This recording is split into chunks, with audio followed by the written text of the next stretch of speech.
Hello friends, आज हम इकाई अंक निकालने वाले क्वेश्चंस करते हैं। इसमें 2-3 तरह के क्वेश्चंस होते हैं। सबसे पहले हम सिंपल वाले क्वेश्चन करते हैं। तो पहला क्वेश्चन है, इन सबको गुणा करके हमें बताना है कि लास्ट में इकाई वाला जो अंक है वो क्या आएगा। तो अगर हम इसको नॉर्मली करेंगे तो हमें बहुत बड़ी गुणा करनी पड़ जाएगी। तो इसके लिए कुछ बहुत ईजी सी ट्रिक है। चलिए उनको देखते हैं। सबसे पहले हम इसका जो इकाई अंक है 4 और इसका जो इकाई अंक है 7, इनकी आपस में हम गुणा कर देंगे। 4 सत्ते 28 होते हैं, तो इनकी गुणा करने पर 28 आ जाएगा। अब हम इनकी गुणा करने पे जो आया उसका इकाई अंक और दूसरा जिससे हमें गुणा करनी है उसका इकाई अंक, इन दोनों की आपस में गुणा करेंगे। 8 चौक 32 होता है, तो ये 32 आ जाएगा। तो इसका जो इकाई अंक होगा वही हमारा आंसर हो जाएगा। ठीक है, एक बार फिर से देखिए, इसका इकाई अंक और इसका इकाई अंक दोनों की गुणा करी 28 आया। फिर इसका इकाई अंक और इसका इकाई अंक दोनों की गुणा करेंगे 32 आ गया। और उसका जो इकाई अंक होगा वही हमारा इनको जब हम कैलकुलेट करेंगे तो यही इकाई अंक आएगा। चलिए एक और क्वेश्चन करते हैं। देखिए अगला क्वेश्चन है, इसमें मैंने थोड़ी बड़ी डिजिट ली हैं और 4 नंबर्स लिए हैं। इसको भी बिल्कुल वैसे ही सॉल्व करेंगे। इसका इकाई अंक और इसका इकाई अंक, इन दोनों की गुणा करेंगे तो 2 छीक 12 होता है, 12 आ गया। अब इसका इकाई अंक और इसका इकाई अंक, 2 एकम 2। अब इसको और इसको आपस में हम गुणा कर देंगे।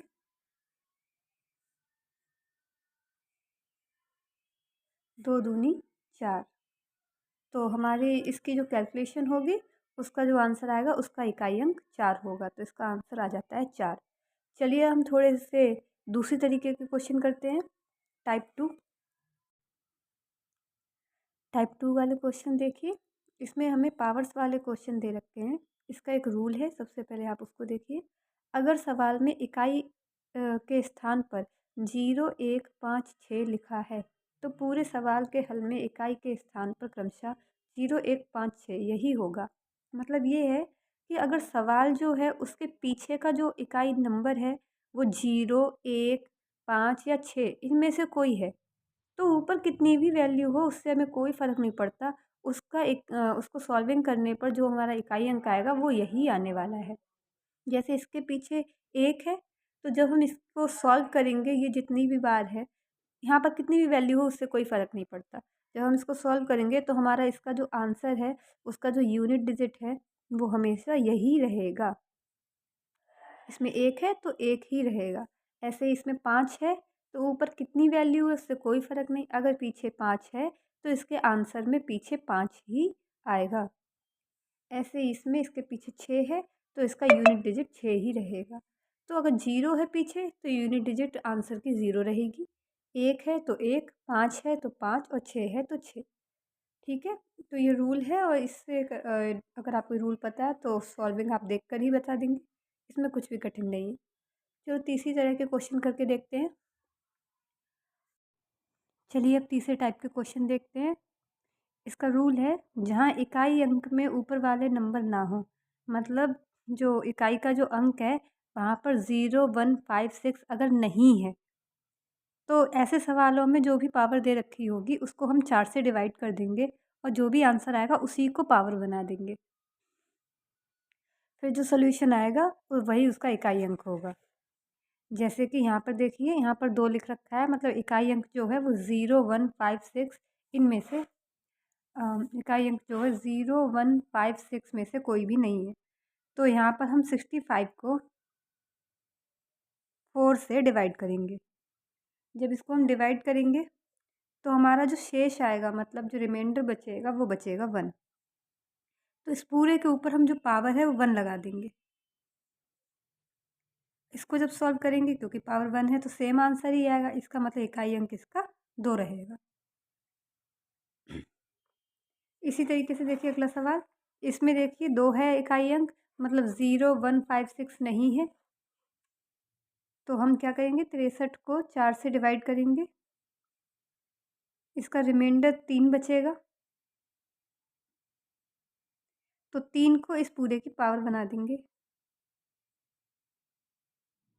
और पावर में मतलब हम ये जो पीछे का नंबर है उसी को लिखेंगे, 2 की पावर,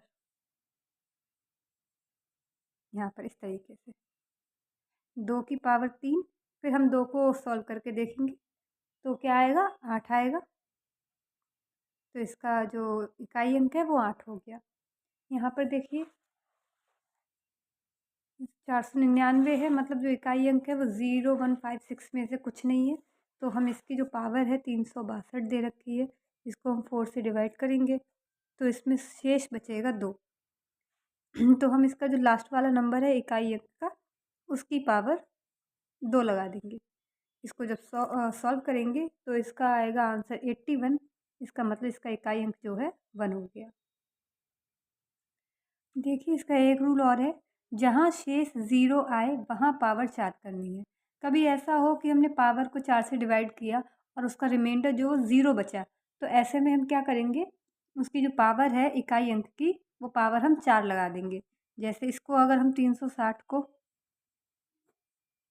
4 से डिवाइड करते हैं तो 0 आता है। तो हम क्या करेंगे, ये जो नंबर है इसका इकाई अंक जो है इसकी पावर 4 कर देंगे और जब हम इसको सॉल्व करेंगे तो इसका आंसर आएगा 2401, मतलब 1 हमारा इकाई अंक हो गया। बस ये छोटी सी वीडियो अब हम यहीं ख़त्म करते हैं। ये ट्रिक बहुत ईजी है इस तरीके के क्वेश्चंस करने के लिए। अगर आपको पसंद आई हो तो प्लीज़ सब्सक्राइब कीजिए। Thank you so much.